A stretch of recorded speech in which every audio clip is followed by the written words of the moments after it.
Trump প্রশাসনের প্রস্তাবিত প্রায় $1.8 বিলিয়ন একটি তহবিল গঠনের কার্যক্রম সাময়িকভাবে স্থগিত করেছেন এক ফেডারেল বিচারক। ট্রাম্প এই তহবিলকে সরকারের অস্ত্রায়ন বা রাজনৈতিক উদ্দেশ্যে ক্ষমতার অপব্যবহারের শিকারদের ক্ষতিপূরণ দেওয়ার উদ্যোগ হিসেবে উল্লেখ করেছিলেন।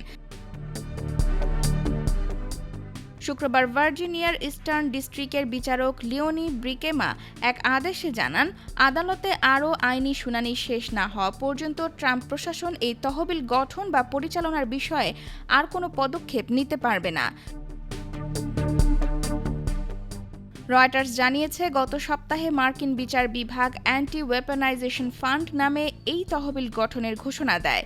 ট্রাম্পের কর নথি ফাঁসের ঘটনায় অভ্যন্তরীণ রাজস্ব বিভাগ IRS এর বিরুদ্ধে করা মামলার সমঝোতার অংশ হিসেবে এই উদ্যোগ নেওয়া হয়েছিল। $1.776 বিলিয়ন এই তহবিল পরিচালনার জন্য 5 সদস্যের একটি কমিশন গঠনের কথা বলা হয়। কমিশনটি তাদের ক্ষতিপূরণ দেবে যারা নিজেদের লফেয়ার এবং ওয়েপেনাইজেশনের শিকার হিসেবে প্রমাণ করতে পারবেন। ট্রাম্প ও তার মিত্ররা তাদের বিরুদ্ধে হওয়া তদন্ত ও ফৌজদারি মামলাগুলো বোঝাতে দীর্ঘদিন ধরেই এসব শব্দ ব্যবহার করে আসছেন।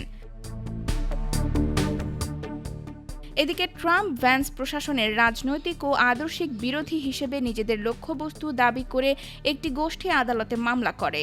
তাদের অভিযোগ, এই তহবিল থেকে তারা কোনো ক্ষতিপূরণ পাওয়ার সুযোগ পাবে না। IBTV USA, new York.